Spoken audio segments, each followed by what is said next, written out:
Hello and welcome to my weekly video blog, and today on A Vogel Talks Menopause I'm going to be talking about 10 habits that could be making your night sweats worse.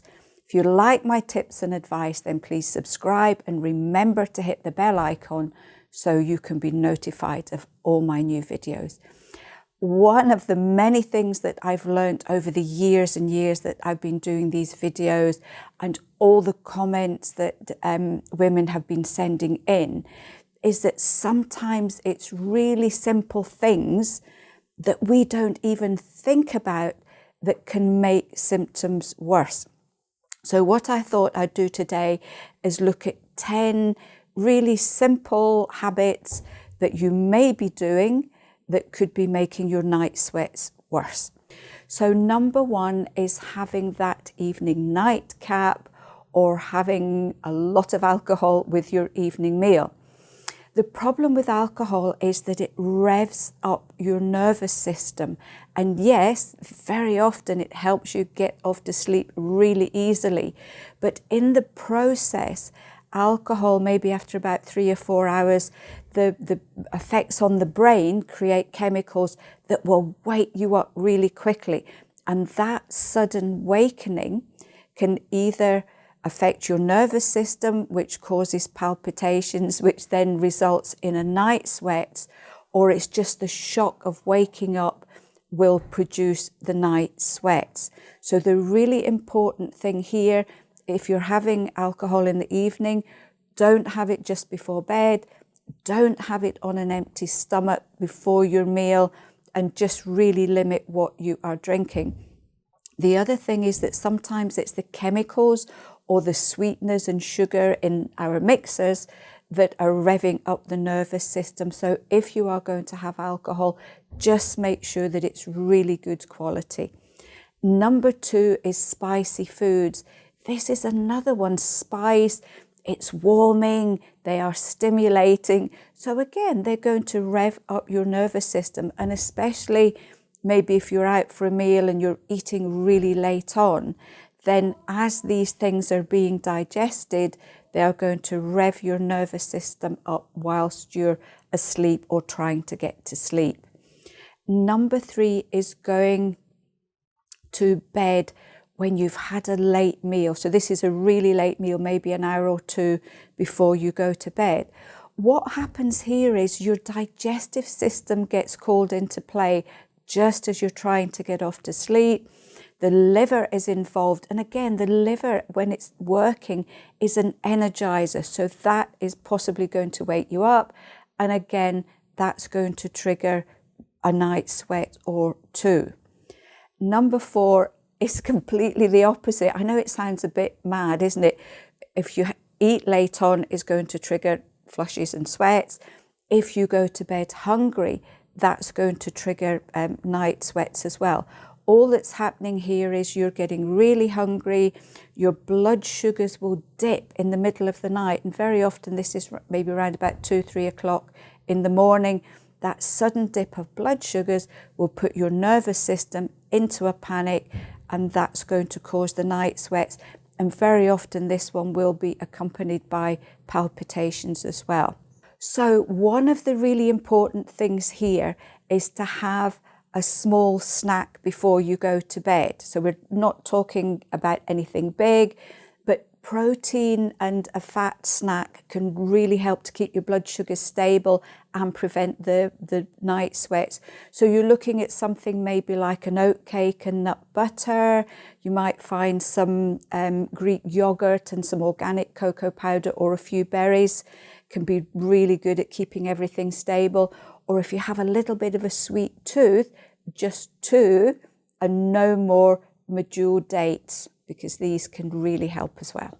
Number 5 is having a bath or shower that's too hot before you go to bed. Now, a warm bath, a warm shower can be really relaxing and can help you to sleep. But if you have it too hot, and especially if you're one of those that likes to lie in a bath for about half an hour, you are heating the body up, you're heating your core temperature up, and that is quite possibly going to trigger flushes and sweats as you're trying to get off to sleep.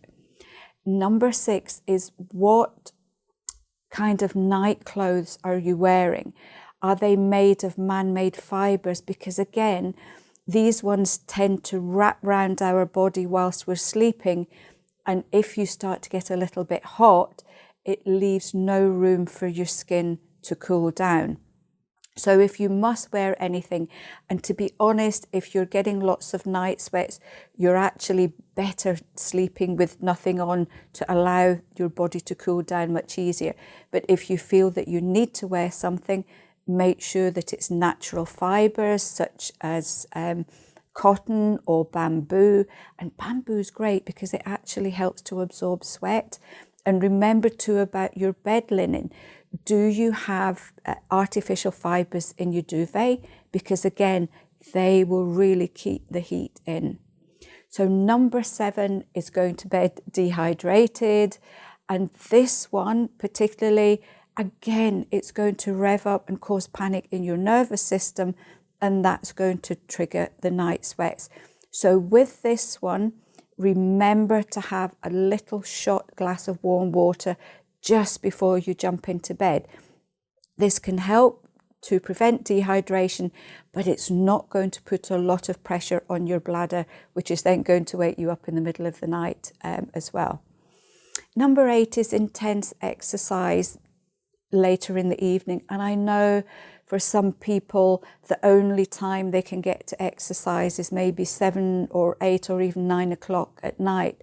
The problem here is, although the exercise is really good for you, all that activity is going to rev up your nervous system, and that in itself can then result in night sweats, or you waking up again, the body's just not calm enough to get a good night's sleep, and that's going to result in your flushes and sweats too. Number 9, this is probably my one of the things that I tend to do, is if you are watching or reading any horror movies, a horror book, thrillers or action movies, because your nervous system very often can't differentiate between what's really happening to you and what you're perceiving through your eyes. So that late night film or reading a book that's stimulating will rev up your nervous system, and that again can trigger your night sweats and sometimes just stop you getting off to sleep because your brain's in that mode of overactivity. And number 10, really important one here, we're busy people, and very often we are working into the evening, if not with actual work, then we're maybe running around tidying up, we're doing housework, we're seeing to other members of the family. So we're going from activity to bed without any wind down at all. So that is really going to prevent you from sleeping well. Again, your nervous system is all revved up, and it's going to trigger that night sweats. So with this particular one, give yourself at least half an hour to an hour to wind down. Don't have your TV, read, or blue lights, because that's going to keep you awake.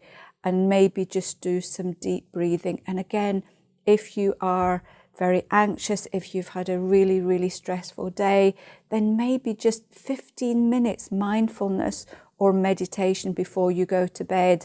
And YouTube is great for really short-term activity, although having said that, you know, that's you using your equipment. So maybe something like a CD, 15 minutes meditation or mindfulness, very often that can make all the difference, calms the nervous system down, and you're less likely to get night sweats or flushes whilst you're trying to get to sleep. What else can you do for night sweats? You can try our licensed sage tablets, Menoforce. These are licensed for flushes and night sweats, and you can have one with your evening meal. So hope this has been helpful for you. For any of you out there, any tips that you have found to be really, really helpful for your night sweats, please share them as always. I will certainly look forward to reading them. And until then, I'll see you next week for another edition of A Vogel Talks Menopause.